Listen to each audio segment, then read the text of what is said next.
Now talk to me. Oh, I think this is a lot better. Yeah, man, get some of that. Hey, you should hear your voice there, too. It's incredible. Do I sound like the voice of God? Yes. Yes, you Like do. hillbilly God? Hold on. Ladies and gentlemen, joining me now is a man that's synonymous with everything that's awesome. The more and more research I do on this dude, the more and more I realize he's real life the most interesting man on earth. He has a hell of a Southern accent, which is going to throw you for a loop because once you start hearing his brain spew out of his mouth, it's nothing but magic. He was first with NASCAR on ESPN. Now he's with the college football ranks. He's all over the place. He'll do horse racing. He'll be swimming with Nick Saban. He'll talk to Ric Flair. And when he speaks at an ESPN College Football Seminar, everybody stops what they're doing. It was an incredible thing for me to witness, and it's an incredible honor to have you on the show. Soon to be author, book, charts, topping. There's no way that's accurate. That's not how you're supposed to say that. You get it, though. Ladies and gentlemen, the handsome man who lives in North Carolina and author of Never Settle, Sports, Family, and the American Soul, coming out on Next Tuesday. August 6th. That I've gotten a chance to read a couple chapters of. Never read a book in my life. But when this guy sends a book with a nice personal message, and I got a chance to be on his show, I was like, I'll check it out. He told me a couple chapters to read. I read them. We'll talk about them in a little bit. The most interesting man on earth, Marty Smith. I feel like I should do like 2 claps and a Ric Flair. You know, that I will started tell with, you, first of all, I'll say this off the top. I can't thank you guys enough for having me and for championing my book and me. It means so much to me what you said, brother. And one thing that I admire about you, I just said this to my agent a little while ago, whom you know as well. And, you know, you don't meet a whole lot of people in this world who genuinely know who they are. There's a whole lot of people who pretend that they do and who sort of they project this image that they want to project, but it's not authentic. And everything you do is authentic. And it's very rare to be around, and it's wonderful to be around. I appreciate that so much. I think there are a lot of people that feel they got to be characters in this world, but I think this is also why you have succeeded so much, is because everybody has this utmost respect for you. I'm telling you, last night we were sitting around, there were some beers to be had. There were some very powerful people standing around us at my new place of employment. Very powerful individuals were there, people that make decisions, and they were all just staring with like their jaws dropped almost, listening to Marty talk. And I was like, this motherfucker is it. All right, so let's get you're too kind. I think it must have just been the hair. And we talked about that last night. I said, what do I got to do? What do I have to say to my barber to get your haircut? And you said? Well, here's what you have to do. You go in there and you say, I would like to have a high fade with a number 2. And then I just want a full-blown faux hawk on the top. And what ends up occurring is your hair. Oh, whoops! I almost dropped the phone. You asked me if I could hold the thing for 30 minutes. I almost fumbled it after 3. Ball security is job security. You wind up looking like a soft serve ice cream cone by about 5 o'clock in the afternoon. But nonetheless, it's just how I roll. And you would look. You want to talk about looking like a stud now. I know, dude. You get that action. Hey, settle down, ladies. They put makeup on me today. I've never looked this good in my life. I mean, those makeup people were top of the line. It was an incredible. Yeah, they know what they're doing. Yes. They take this and they make it look acceptable for America in high definition. That is a challenge, and thank God for them, because we'd be scaring the hell out of everybody. Marty, for the people who might have never heard of you, I have no idea how, but let's just say there's somebody that never heard of you. What would you say, like, what would be a great way to say, hey, this is who Marty Smith is? Because it seems like you've really, and I told this to the guys before we went on, he has this Southern accent, but he's like philosophical when he talks, and he's very intelligent, but he's got that draw that makes you think like, oh, he's supposed to be a little bit dumber, but he's not. He's smarter than you are, and he's cool with everybody. How did this world become to be? Like, is this what you always thought you were going to do? I couldn't fathom that being an accurate statement. No, man, I grew up on a cattle farm in Appalachia in Southwest Virginia, about 20 miles west of Virginia Tech's campus. And I had these wild, fantastic dreams that I was going to go play point guard for Mike Krzyzewski or play quarterback for Frank Beamer at Virginia Tech. And the problem with that was athletic ability. But I just never allowed myself to consider anything out of reach. And there's such a naivety in that, but it has served me so well because that coupled with those fantastic dreams were people who did believe in me, believed in my approach, and when all of that melded together, when any doors of opportunity for me were even cracked to the remotest degree, I kicked the sumbitches down. And it's just, look, my blessings are so rich. And at this point in my life, I've made mistakes. I've hurt people.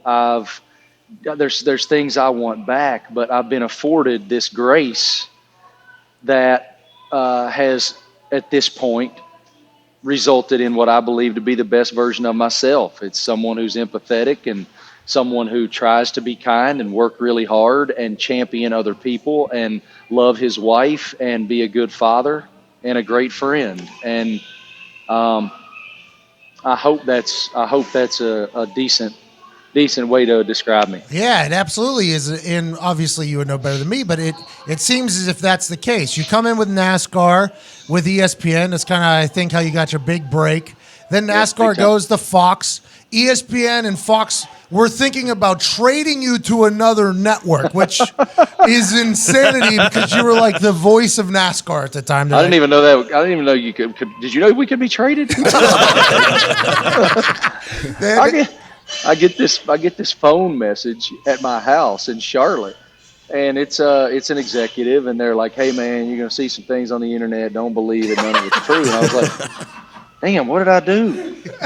And ultimately, my agent called, and he's like, "Look, man, there's some moving parts going on. Don't worry, you're gonna be fine." And then I find out later in an article that there was some discussion. I guess it was never like no one ever came to me about it, but I guess that the deal was it was going to be Katie Nolan, who at the time was at Fox, traded for Ian Dark, the great soccer play-by-play guy, and they're going to just throw me in as like collateral damage. Like, hey, just take this hillbilly over here and put him on the. A pick to be named later. Yeah, he's a conditional draft. Exactly. That's what I was. I was the pick to be named later. I was the guy that was the famous person and others. ESPN held on to you though. I guess. Thank goodness. Yeah, you said that last night. You were like so happy. You're thankful that ESPN held on to you. Is it because you got moved into college football and this is your heaven? Think about this. Think about how rare it is for a sports-centric reporter.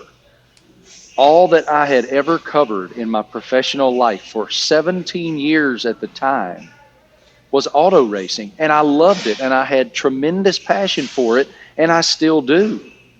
But when you're that ingrained in a certain culture, especially one like NASCAR that's kind of its own thing, right? Yeah. For the executive level at ESPN, Lee Fitting, who you and I just were with him for the past couple of days at the ESPN College Football Seminar in Charlotte, for him and John Wildhack, who is now the athletic director at Syracuse, who at the time was one of the highest ranking officials at ESPN, for them to say, we believe in your approach and we think that your approach belongs in college football, was not only shocking, but it's the rarest of occurrences. Let me tell you a quick story. I come home from the final NASCAR race of 2014 in Miami, Florida, and I had been gone. For all intents and purposes, Lainey, my wife, who is an angel from the heavens, amen, had basically been a single mom for about 5 months because NASCAR is an unrelenting grind. And we, ESPN, had the second half of the NASCAR season, the final 20 races of the year. And so I had those races. And that's a 5-day-a-week prospect when you're a reporter in NASCAR. We had 8, 5, and 2 at home. I come home on November 17th, 2014. I walk in the door, and my poor wife has tears in her eyes. She says, Martin, I need you home, honey. I need you here. I need you to be present. And we're insecure. Men are insecure about those things. We're very insecure. And so initially I was like, I'm out here trying to do this, and that's such a self-absorbed reaction. But I told her, don't worry. I've signed this new ESPN contract. I don't even know what I'm doing yet, but I'm not doing it until January 1st, 2015. God is my witness, boys. I sit down on the couch. We put our older 2 in the car to take them to school. I sit down on my couch. I open up my email, and there's an email there from Lee Fitting, who made College Game Day. He took a really good studio show and made it an American institution that is as important in many cases as the games themselves to the college football fabric in this country. Huge show. Learned a lot about it these past couple of days. It is an animal of a show. It is awesome. It is, man. It is the standard by which all others are measured, period, in the paragraph. And the numbers, by the way, also very awesome. That show, for how long it is, that show is doing it. I think is a good word to describe it. I learned that. But anyways, that's his baby. There are so many reasons that it's doing it. It's amazing leadership. It's crazy talent on the panel with Reese, Kirk, Dez, Coach, Pollock, Maria, etc. Gene Wojciechowski, Tom Rinaldi, great storytellers. They have it all. And chemistry, which is this unteachable X factor that can take good to transcendent. And they have that. And so anyway, I'm sitting here on the couch and I open up this email. My 2-year-old daughter Vivian's playing in the floor, and there's an email there from Lee. And it says, hey man, start studying college football because I'm going to make you one of the 4 reporters that I embed with the actual schools that qualify for the inaugural college football playoff. And it may as well have been written in like some sort of Sanskrit because I'm like, wait, what? And I hold my phone out and I look back at it and I'm like, oh my God, I knew it. Right then and there, fellas, I knew this is a treasure map. This is a treasure map because if I follow the directions and I'm willing to dig deep enough to go get it, there are going to be riches beyond my wildest dreams when I find that X. And I don't mean financial riches. I mean life experiences. And I called my wife right then, and she answered the phone, where are they sending you? And I said to her, I said, honey, I don't know how to tell you this. I've been directed to study college football, and I'm going to be a part of the inaugural college football playoff. This is one of the largest initiatives in ESPN history. I know I can't articulate to you right now what this means, but if you will trust me, it's going to change our lives. And God is so good. Who'd you go with? He did. Who'd you go with?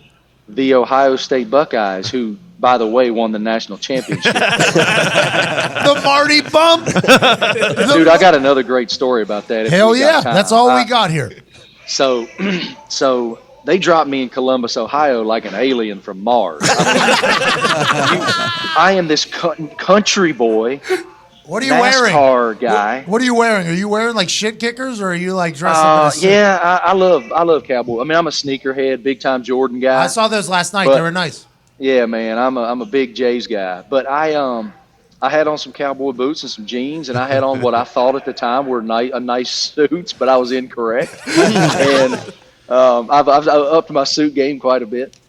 But so I'm in there, and I'm there for a couple days, and I made the decision I'm going to report what I see and what I find to be interesting about the program. I'm not going inside baseball on this because I just didn't know. I hadn't been around. I didn't have the contacts and the relationships, and college football fans know a fraud when they see it.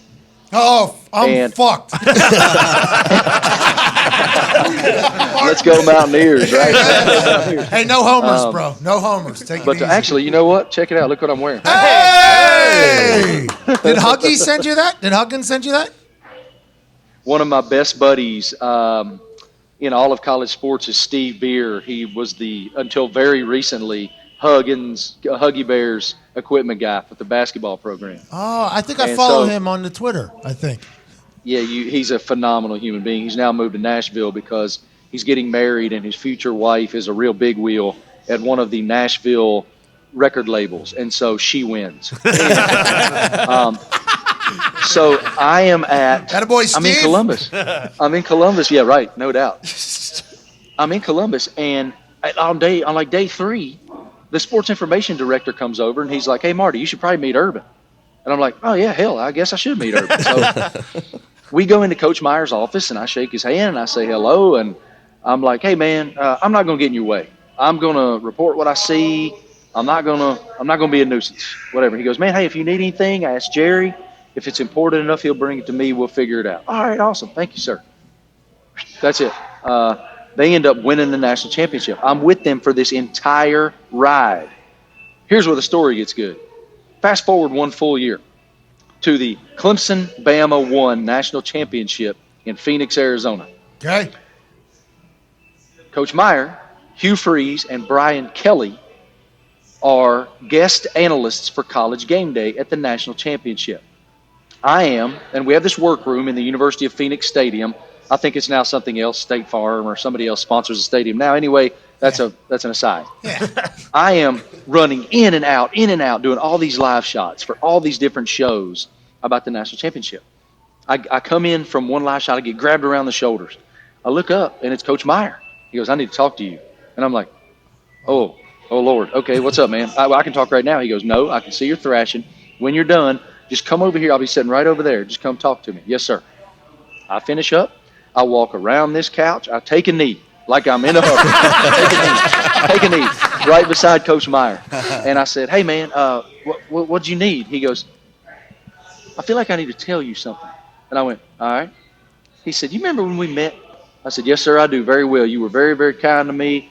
You gave me time and attention I hadn't earned and didn't deserve, and I appreciate that." He goes, "Can I tell you what I was thinking?" I went, "Yeah." He said, Oregon gets Samantha Ponder. Florida State gets Tom Rinaldi. Alabama gets Kaylee Hartung. And they send us this bumpkin from That's what they think of us. And I didn't know whether to laugh, cry. I didn't know what to do. And he gets right? this grin on his face. So I start laughing. And he goes, "I want to say one last thing. It took me 3 days. I knew in 3 days that you were the guy for that team at that time." And I said, "How?" He said, "Because we were underdogs. Nobody thought we'd win. And you were an underdog, too." Nice. How about that? Pretty cool. One's a national treasure, the other a national champ. So that's a pretty good little run there. Let's talk about that college football seminar we were just at. Can we? Mm-hmm. I don't know. You're there. Of course we can. You've been there a lot longer. I don't know how much I'm allowed to talk about. It was do it. Bring it. It was like a training camp. It was really like a training camp. Lee Fitting, the man he mentioned, which I'm happy you mentioned him first. And where the fuck are you? You were in the middle. I'm in Starbucks. Let me tell you why. Somebody's hammering something. Are they lifting at Starbucks? Dude, right? welcome to Marty Smith, dude. This is it right here. It's a complete train derailment all the time. So we have this. Lainey and our family is so blessed. We have this nice house right a mile from where I'm sitting at Lake Norman, North Carolina. I could look out my back porch at my dock, the whole thing. Oh. However, we went to we have a place in South Jersey where my wife is from, and we spend some time there every summer. That's where my family is right now. Unbeknownst to me, until about 30 minutes ago, my wife turned off our internet. So that's why you hear them hammering things in the background of the Starbucks, gentlemen. Free internet. You had to go. I need free internet. Yes, I did. I had to sign in and put my log in and all that. I appreciate you doing that. Hey, I just want to let you know I appreciate you doing that. Anyways, the man that you mentioned, I'm happy you did, so it didn't slip out of my mouth. I need not be losing any friends over there yet. But Lee Fitting is the guy. Okay? Yes, he is the guy. I got a chance to meet him whenever I first took my trip up to ESPN. There's just gentleman of a dude, really, honestly. But I didn't know he was the guy. And I didn't even know where I was going, by the way. I signed my deal 17 hours before this thing started, and they just said I'm going to be on a plane to Charlotte. You did? I didn't know that. Yeah, bro, when we made that announcement, it's like basically when it happened. I mean, wow. Yeah. I had no idea. So whenever I showed up at this seminar, okay, 1 o'clock is when it starts. I flew out in the morning. 12 to 1 is lunch. So I flew out. I got there like 10:30. Went and checked into my room. Had to go get hairspray from Target. Went back to my room. Got down there at like 12:30 to get some lunch. I walk into the cafeteria. It's like I'm the new kid at the high school. It literally is. Every table's filled.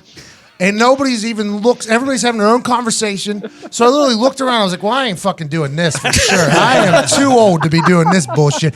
So I got a cup of tea, and I went and sat out in the lobby all by myself, okay? So I go sit out in the lobby where everybody's checking in. Hasselbeck shows up at like 45. He comes in, and he's like, what are you doing? I'm like, bro, look in there. I don't know anybody in there. I literally know everybody. He's like, everybody knows you, though. I was like, even worse. Even worse. So Hasselbeck and I go in there at 12:52 because he's talking. His brother, by the way, who I met for the first time, they are the same individual. They are the same person. I've never met him face to face. I've only seen him on TV. They look the exact same, and he is the exact same person as Matt is. And for the record, they're both wonderful dudes. And hilarious. Yeah. And very funny. Yeah, they're funny. They're wonderful and hilarious. So I'm having this conversation with the Hasselbecks outside. We go in to get food. There's no forks left. There was nothing left. All the silver, because we only had 4 or 5 minutes before we had to get in there. So I used a butter knife. I used a butter knife to get like a couple like of the steaks that were left in there and a couple of the fish. And I'm just like shoveling it in my mouth. Hasselbeck sitting there. And now it's 12:57. We're the only people in the cafeteria now. Me and the Hasselbecks are the only people in the cafeteria. So then we walk over to where the room is. And as soon as I walk in, somebody I've never met before, who now I know is a very incredible person, named Lindsay, just hands me a microphone. Oh, She hands me a microphone, right? I don't even know where I'm at. Literally have no clue what we're at right now. I don't even know what it is. I just know that my broadcast crew is there, so I know we're hanging out, but I have no idea what this is. I walked into this room. There's like 400 people in the room. I'm like, holy shit, what am I at right now? This lady, it's 1 minute before it starts. We're the last people in the room. You never want to be the last people in the room. We are the last people in the room. And then this lady just hands me a microphone. She goes, we were wondering if you could be voice of God and get everybody in their seats. And I was like, excuse me? She was like, yeah, we were wondering if you could do that. I was like, yeah, where are we right now? She must have thought I was on so many drugs. I was like, oh, what's this called? She was like, it's the College Football Seminar. We do this every year. I'm like, okay, thank you. And then, so I start hitting the microphone, right? Voice of God. I'll just do this from the back of the room. I start hitting it to see if it's on. And there's nothing. It's not. I'm like, it's not on. They're like, oh, you got to go up to the front. I'm like, are you kidding me? I know none of these people. So I walk up to the front of the room, and they go, you're good. And I go, all right, well. It was very funny. It was very funny. You did a good job. And he won. Like, look, I knew Pat because I had him on my podcast, and we had met each other at the Indianapolis 500 several years ago. And he's up there doing his thing. And I'm like, the man is like a rookie. And they're bringing him in here to be the voice of God. And then he just dropped the F-bomb. The second he dropped the F-bomb, everybody went, oh, shit, this is real. So I was reading the room, right? They're the ones that did this to me, right? They're the ones that put me up there. They just wanted everybody to stop talking to each other because it's like a reunion. This college football seminar is like a reunion because nobody will see each other again because they all go their separate First day ways. of school. No, well, they all go their separate ways. First day and last day. So it's a first and last. This is just like their day to meet with other producers, directors, analysts, because everybody just goes their own certain way. They're on the road. It's like a circus, it's a traveling circus. So it's like a reunion. So when all 400 people got in that room that we were all laid into, basically, they're all talking like as if it's like a high school dance. Like everybody's just bullshitting. And they're like, oh, if you can get everybody to sit down. I'm like, oh, I don't know. All right, here we go. I only know one speed, by the way, if we're going to do this. So Dan Orlovsky's sitting in like the front row. He goes, what are you doing? I was like, I have no idea, Dan. I have no idea. And then they turned my mic on. like less than 2 seconds after I told Dan, I have no idea. And I went right into, ladies and gentlemen, just right into it. And I was reading the room for like the first 2 sentences. There were people in the back of the room that as soon as they heard me, they did like this slow turn. And they're like, what is this? And I was looking around the room, and my first 2 sentences, Steve Levy gave me like a couple pops in like my first 2 sentences. I was like, he's a pretty OG in this whole thing. I mean, if he's laughing, he's a real OG. Yeah, I was like, if he's laughing, we're good. And I looked to my left, and there's another man named Steve who's pretty important. He was laughing. So he's very important. That guy also very important. He was front row to the left. He was laughing. So when I saw Steve laughing and Steve, when I saw Steve and Steve laughing, I was like, you know what? I think this room's on my side. So I said the 2019 College Football Seminar, whenever we're all said and done, is going to be the best motherfucking college football seminar in the history. He totally did. It was world class. And then literally as it was coming out of my mouth, I was like, aggressive decision, Pat. Aggressive decision. It got scattering. I was going to say how the room reacts. Scattering laughs. It wasn't for every... They didn't know how to react because while this is a great reunion for this tremendous group of broadcasters. Tremendous. I mean, it's a who's who. It really was. Of sports broadcasting excellence. And I'm not saying that trying to be a homer or be cool. But when you're in the same room with Reese Davis and Kirk Herbstreit and Steve Levy and all of these guys that are you see them every day on air. Everybody was Greasy was there. Fucking Greasy. I had a moment. Everybody. And Pat just goes, sit the fuck down. I said, I'm looking around, I'm seeing a lot of celebrities right now. This is a wild scene for me. And then when everybody sat down, I would end it with, all right. That was literally my job, to get you guys to sit down. Hope you guys have a great day. And I walked off. The first one got a clap. Second one got a clap. Third one, only Hasselbeck clapped. Which is good. Good for the team. Good for the team. Those are long days, though. I learned so much out there. So did I. I learn every year. But I'm going to tell you what was the most impactful part for me was when the general was up there today. And you have the opportunity to see and learn and hear from a decorated war veteran, a decorated leader of this country who actually told us today that he led 239,000 troops. International troops, not just American. They were. Yeah, it was international. In Iraq, the Saddam Hussein. He was the one in charge of the Saddam Hussein captured. You get it? Yeah, nice. He was the guy, and it makes you feel so inconsequential. It makes you feel so small when you're in the presence of someone like that who has such tremendous perspective, and someone like Tom Rinaldi was up there interviewing him, and someone like Tom who has this innate natural ability to open people up that way. And I was floored by his testimony. And then you follow that up with Ryan Leaf's testimony and everything Ryan's been through and how he's come out the other side and has this second lease on an opportunity in life. He had tried his ass off to throw it all away. Basically what he said, by the way. That's basically what he said. That's basically what he said. He says to us, the first thing he says to us when he gets up on the stage, guys, 5 years ago today I was in prison. And you see who he is now with this tremendous humility and this tremendous perspective and so much appreciation for coming out the other side. It's awesome. And then we learn a whole lot about like what targeting is and stuff like that. I was about to say, yeah. We got this general, who led the Saddam Hussein attack, pretty big, pretty large. Like texted with the president, I think, a couple times, Condoleezza Rice. I mean, this guy, big deal. There's a lot of name dropping in this thing. He's real life. I mean, he's 40 years in the Army. 40 years in the Army. 40 years in the Army. Was it Schwarzkopf? No, it was a Paisan. Oh, nice for us. It was a Paisan. If I wasn't on FaceTime with you guys, I could finagle my phone because not only did I put his name in my phone, but I took down all these different quotes he said. Did you take any pictures That's a up professional. That's a professional move, Marty. Hold on. I think I got his name. General Ray Odierno. There you go. He likes to have a diversity of opinions around him when making a decision. Yeah. That was a great quote. I respect that. I wrote that down. I was like, diversity of opinions. That was like a great way to say, like, I want to hear what every motherfucker in here is going to say. I respect it so much. And that thereby gives you a sample of what the general consensus might be. Yeah.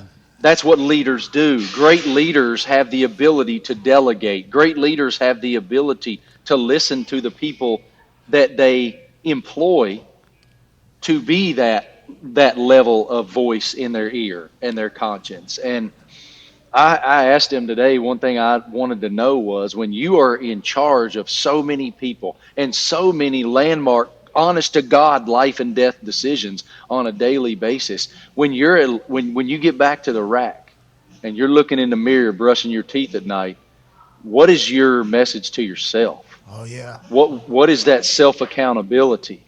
And I loved his answer. It's, am I making the decision that's right? For the team. Am I making the decision that's right for the people in my stead? And hell yes, America, man. Dude, he talked about how he had this idea on how to, I guess, kind of end the things that were going on over there. He had this plan.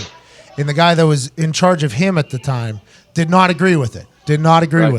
So he was like, they took it to that guy's boss. And they were in the room, I guess. Is that the fucking president, by the way? I think it was the Secretary of Defense. I think that he was a 3-star general at that time. He took it to the 4-star general above him. And then I think it was the Secretary of Defense above that. So I don't know that to be accurate, but I think so. Yeah. Hell, it might have been the president. I don't know. Because when he said that, I was like, I mean, I don't know how many more people are above you, bud. If you're pitching the idea that you're saying to us right now, I don't know how many people can just pull it. If this isn't a game of Risk, I'm not sure how many people above you, buddy. So he talked about this story basically where he was like sitting at this person's desk, pitching them his idea while his boss did not agree with it. And then 2 days later, they went with his idea. And it started off rocky. He said it started off not great. And then he even chimed in with, which is what I predicted could happen. There you go. He said, I predicted it could happen. He said then he saw success on the other side of it. And he talked about how it was like a cool moment for him and his team, how that was like a big thing, like because he had to pitch literally over his boss to somebody else. And then I think Condoleezza Rice even called him and said, I don't agree with your strategy. Prove me wrong, or something like that. Or convince me, she said. Convince me. And they had like an hour conversation where he's like, well, this is what I think we should do to get out of the Iraq war. That is a wild scene to think about. We're calling football games. Our analysis of Oregon's offense, not quite the same thing. And so, anyways, I was going to say this about the Lee Fitting and how it was like training camp. He gets up at the beginning of this thing, and it's just like a head coach leading off training camp. Here's the goals for the year. Here's how we're going to accomplish it. He had a slideshow. Everybody had this slideshow. It was this big conference, and it was just like really cool. Like that was the first time where I was in a group. I was like, oh shit, okay, so this is like we're really going for it here. And they started putting up numbers. Like the Grammys got this, the Super Bowl got this, we get this, and it was like, oh shit, I'm in the middle of some big time stuff right here. And then they started talking about college football and the Seminar Feud, and I knew nothing. I knew absolutely nothing about anything. And I was like, it's hard to remember who finished as a Heisman runner-up 4 years ago. How am I supposed to know that? How am I supposed to know that, Martin? Yeah. Well, I think. Well, did you see how many of them we got? Like 2. Yeah, you're right. Out of it wasn't just you and me, bro. It was everybody there, and we're supposed to be the 4. We're supposed to be the foremost authority on such. Okay, let's talk about this book because I've got a couple chapters down. The boys got a couple chapters down as well. What y'all think? Well, Ty read the chapter 4 you told me about. Right? He cried. Yeah, it made me cry. Yeah.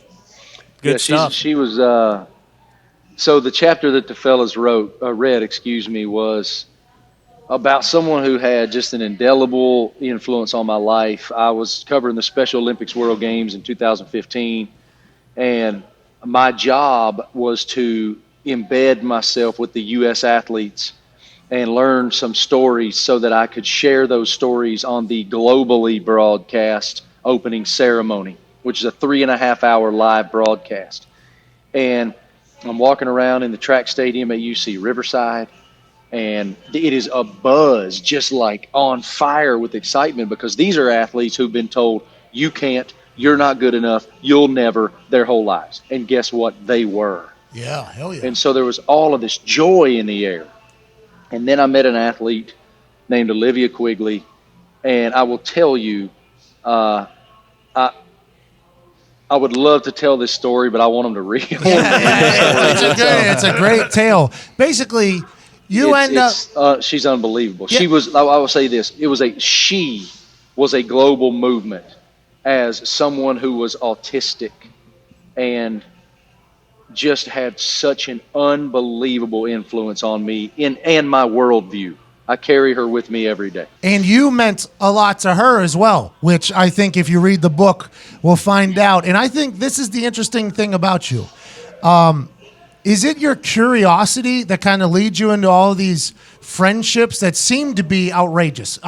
You Google Marty Smith, a story that'll pop up is you swimming at Nick Saban's house, all right? A story that'll pop up is you hanging out with Ric Flair. A story that'll pop up is that you're friends with Tim Tebow, basically. These stories are outlandish. And then you hear about the stories in the book. It's just like, I think that's just you. Your curiosity kind of leads you into these situations where, because you're such an incredible dude, you win people over quick because you're genuine and you're awesome. And then you build these friendships that are just next level. And I think you help out them more than they help out you. I think that is something that I got away from that I got out of the book. That's extremely kind. Thank you. I do take it very seriously. I enjoy more than anything else in this job having the opportunity to strip some veneers, having the opportunity to show you a level of depth or vulnerability about someone that you may not have known before. And I also love the opportunity for them to feel fulfilled by whatever that is, whether that's some of the stories in the book are, Tim, you said Tim Tebow. He's such an inspirational person to me, and the impact he's had on my life is insane. That's in there. Michael Vick, all right, I grew up 20 miles west of Virginia Tech. That dude's the greatest Hokie of all time. He rewrote football. And then the dogfighting thing happened. And he went to prison for 23 months. And during his stay in prison, he did not run or play basketball or lift weights to satiate his competitive drive. He learned how to play chess. It became his passion. And I got the opportunity to go to Hollywood, Florida, and sit on a beach with Michael Vick and play chess against Michael Vick and learn what it was like in that prison. Who won? And he beat my ass. and look, man, I'm a nerd, dude. I was on the Giles High School chess team back in the mid-'90s, early 90s. I felt like I was a pretty good chess player, man. I had the strategy down. Michael Vick mopped the floor with me, dude. Well, football for him was not a lot of game playing. It was literally chess. He was the queen too. He could go wherever he wanted. So that's how he played chess. Like, all right, this is me. That's what when he learned how to play chess, they were literally explaining to him, and somebody was like, all right, queen, that's you. Go fuck you. Just pawn this offensive lineman right here, and he's literally just slicing and dicing humans on chess. Yes. That would be incredible. He captivates me so much because of what he was as a player, how his mistakes, how he had to pay for those mistakes, and what in the person he is in the aftermath of those mistakes, and all of that is in this book. Brandon Marshall, I don't know if you've met Brandon. Just an unbelievable human being, but he had to learn who he was. He had to go to an outpatient program at McLean Hospital and learn that he had borderline personality disorder. So it seems as if, and by the way, he's done a lot of great work for mental health and everything like that. He's the man. Yes, you love a good redemption story. I do, more than you could ever imagine. I appreciate people who take ownership of things they had to fix. They fixed them, And then not only did they improve their own lives, they made the decision to improve more. That's awesome. And that's what Brandon's doing. That's what Michael's doing. Ryan And Leaf. that's what, I mean, like, I could go on and on. But those are just a couple of the stories in there that I had the great opportunity to tell. And here's kind of the bottom line on this book, brother. I consider us all to be pieces of clay, okay?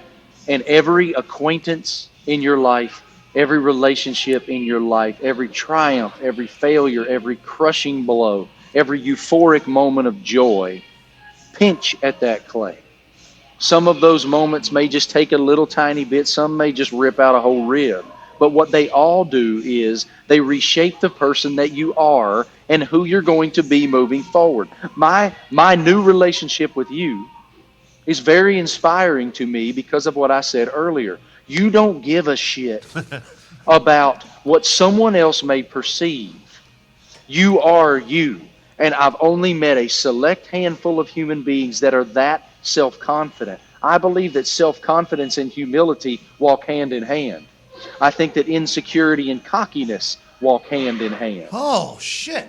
That's a really good quote, by the way. I think you're right, too. That's the way that's what I've experienced in my life. And I just got the great opportunity to share some of these stories in a book that my publisher believed. So many people believed in me, and I just hope it impacts one or two lives in a positive way. Okay, and listen, we've only read a couple chapters, and we had people crying, and we had people determined to do things. I mean, it's a great. Hey, you got a really good book here, and I'm looking at the front of it. Eric Church. Incredible move. Ever heard of him? Wrote the foreword for this guy. He's my best friend, man. Best friend. It's your best friend? He's my best friend, yeah. I like that he always wears glasses. It makes me think he's either high or drunk all the time, and I appreciate that.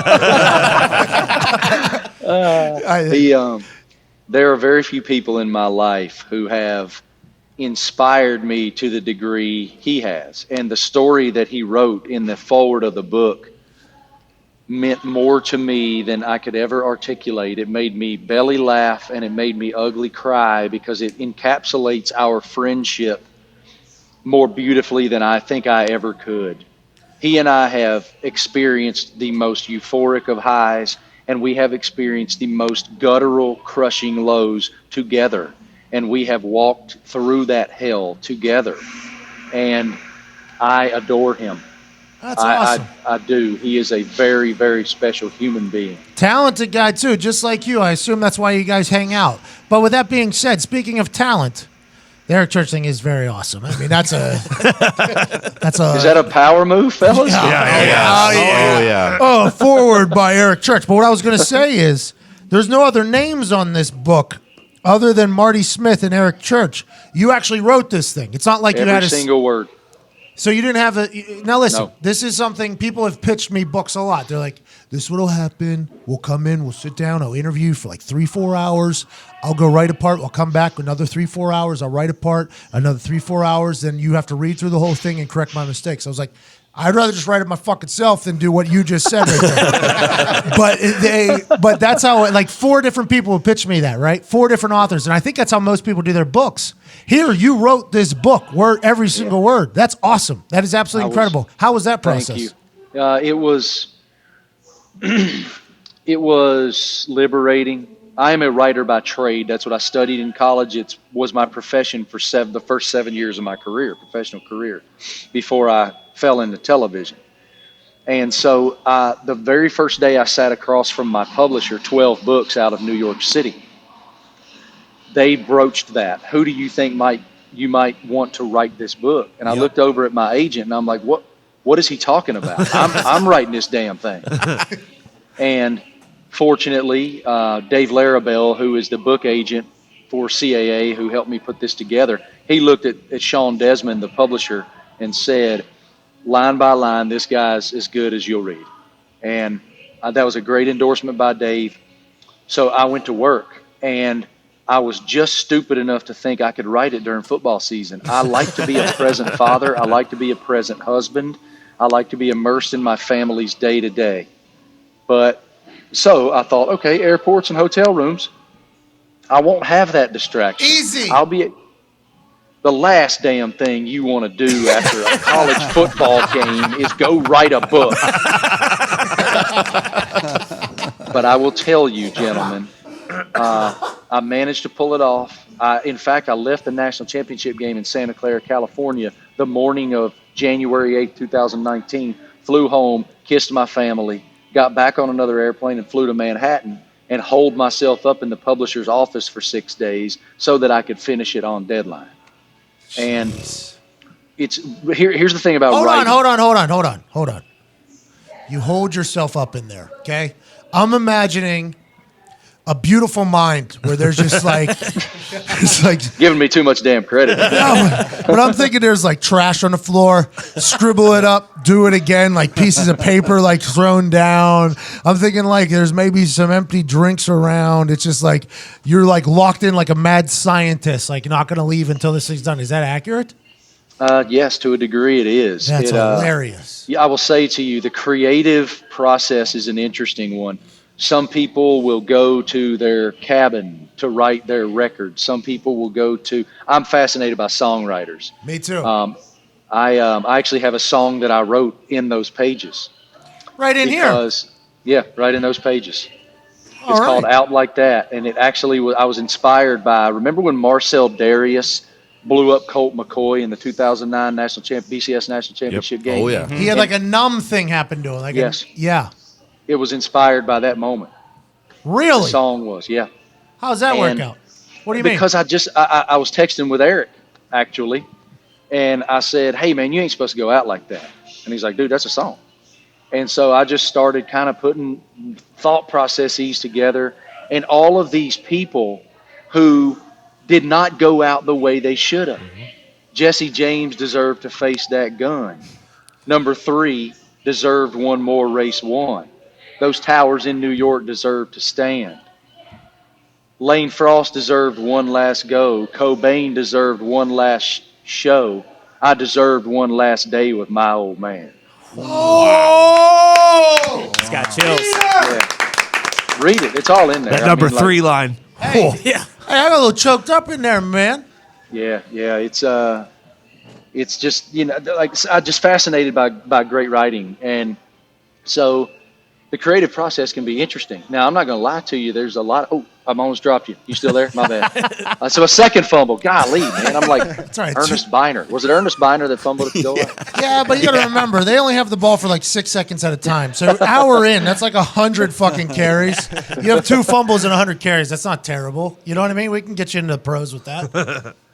It's not There are bad. times when I had to find a vulnerability in myself that I went and got some Jack, and I wrote based on the because you lose your inhibitions that way, and I can see why Hemingway liked whiskey. But not that I'm comparing myself to that in any shape. Just your methods. Yes. Yeah, got it. So you finish that thing on deadline with an impossible schedule. I mean, Marty, I consider you a rather intelligent man, right? A lot of things Thank you. come out of your mouth are very depth. Thinking you're just going to write it hand in hand with a football season is one of the dumbest things I've ever heard in my life. I mean, It's so stupid. stupid. I mean, hindsight, I guess, is 20/20 here, but in my head, I'd be like, no way am I going to. I always assumed it would be a long process. You said you knocked it out in how long? 7 months. Let's go. That's And awesome. It was on and off. I went 3 full weeks. Actually, I mean, I guess, truth told, it was more like 6 months because I had this 3-week period where I was very busy with ESPN and I wasn't in that creative mindset. And so I just couldn't. I called my publisher and I'm like, man, I'm just not sure. I'm not sure if I can meet the deadline you need me to meet. And he's so smart. Sean is a very smart man. Just give me 300 words here, 300 words there. When you feel inspired, put something on paper. You're going to do it. He was a great coach. He really was. That's awesome. What do you think? No, I'm reading the back of the book now. Attaboy. Dale Earnhardt Jr. down there. Okay. Son of 3 there that you talked about. Jim Harbaugh. Okay. These are all people writing little Endorsements. endorsements. Michelle Wee, professional golfer. Michelle Wee, whenever you think Dale Earnhardt Jr. is going to be a part of something, you immediately think Michelle Wee is going to be a part of something. That's the diversity of it's next level.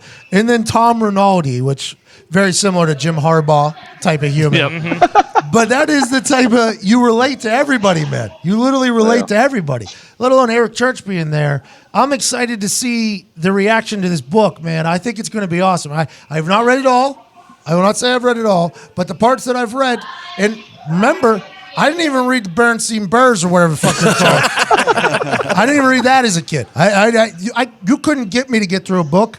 I do believe this is what I'm going to get through. I think this is really riveting shit you got, and it's right up my alley. It's all things that I understand and like, so I'm excited to hear it, and I can't thank you enough, man, for not only writing this book, but coming on the show and being a good dude. Well, look, man, the pleasure's all mine, and to all of you there, I know your reach. I know you're passionate fans. It's a damn cult, and it's awesome. and it means I'll never be able to say enough thank yous that you gave me this opportunity to share. Marty, stop. It's awesome. Thank you. Marty, we're lucky to hear your story. The boys have some questions, though, if that's okay. Yeah, man, sure. Love to. Let's roll. Marty, I got a question for you. That's the purpose of the segment. Yeah. It just in listening to you speak here, you are probably one of the most humble men I've ever met. What do you think made you that way? Like, what was it about your upbringing that just made you so gracious and exhibit such great humility? Before you get started on this, the man that asked that question literally has a tagline for himself that he's the most humble human on earth. He's the best in the world at being humble. That is his tagline, basically. Pretty good. So that question for you there is... Well, it takes one to know one, so I see him, and I'm very impressed by it. I don't know. It's sort of difficult. It took a while. It took me finding self-confidence, because one of my greatest insecurities is I like to be liked, and a lot of people just they might not care about that, or they might act like they don't care about that. I genuinely do. I care about that. And as I've evolved as a man, I fortunately have a wife who is my greatest sounding board, and such an unbelievable person of perspective about the opportunities I've been afforded, the man I am, all those things. And I also had my grandfather. This is in the book too. My grandfather was the godliest man I've ever known. He was the preacher man in Patton's Third Army in World War II, and just a total stud. And he had this amazing grace about him, and so did my. I will leave in a minute. Are you guys closing up? Closing up. So I will. I promise. 2 minutes. I'll be out of here. And it's just, let's just say that the most interesting man on earth is getting his ass kicked out of a stone. I was raised by amazing parents, too, and That's awesome. I feel very, very fortunate. All right, we got like a minute, boys. He's literally going to 1 minute. Marty, real quick. 1 minute warning. You have one of the top 2 beard to hair ratios I've ever seen in my entire life. Ever. Yeah, it's pretty solid. You just passed Tim Tebow's most inspirational interview that we've ever done on here, for me. Wow. Number 3, Really? we'll keep it to college. All the things that you've seen in college, all the experiences you've had, what's the most electric or coolest environment that you've been in the college setting? Saturday night in Death Valley, Baton Rouge, Louisiana, Alabama, Crimson Tide, in town to take on the Tigers. And end of the third. Can you hear that? You guys hear that? They're trying to get you out so bad. They play Callin' Baton Rouge by Garth Brooks at the end of the third quarter, and there's 105,000 Pirates just absolutely unglued and so intoxicated. It's amazing. Dude, I showed up to that game last fall, and it was 5:50 in the morning, and I'm getting ready to do a 6:02 a.m. live shot on Sports Center, and a guy dressed like Darth Vader with a handle of whiskey in one hand and a megaphone in the other goes, "Good morning, Marty. Welcome to Death Valley." Whiskey. I love that place. Well, do you have time for one more? You think? Look around. Read the room. Read Starbucks. Why not? Let's be damn rogue. Go ahead. Marty, I'm in awe right now listening to you. You're so passionate about so many things, and I love hearing what's important to you. So much so that I'm dying to hear who's your hero. I have several, but I guess if I was to boil it down to one person, it would probably be my mother. And the reason I say that is my mom died at 47 years old from breast cancer. And the way that she carried herself was unlike anybody I've ever known. She had so much grace. She was the most selfless person I've ever known. And there's a story in the book about her influence on not just me, but some of my friends growing up that encapsulates why I feel that way about her. Well, They are hovering. I should probably go. Let me tell you this, Marty. Your mom, I'm assuming she was very proud, and she's looking down now and is incredibly proud of the man you are. You're a gentleman to everybody you meet. You are incredibly riveting, inspirational. The book is awesome. You're awesome, and I was lucky to be at the same seminar as you, even though I didn't really know what I was walking into. Ladies and gentlemen, the voice of so many things, and probably the next, what is the book? The New York Times bestseller. New York Times bestseller, Mr. Marty Smith. Thank you guys so much. I appreciate you guys. Hey, thank you, Marty. You're the best, man. Now get the hell out of there before you get beat up by some barista. You should see how they're looking at me right now. All right, boys. Thank you. Thank you, Marty.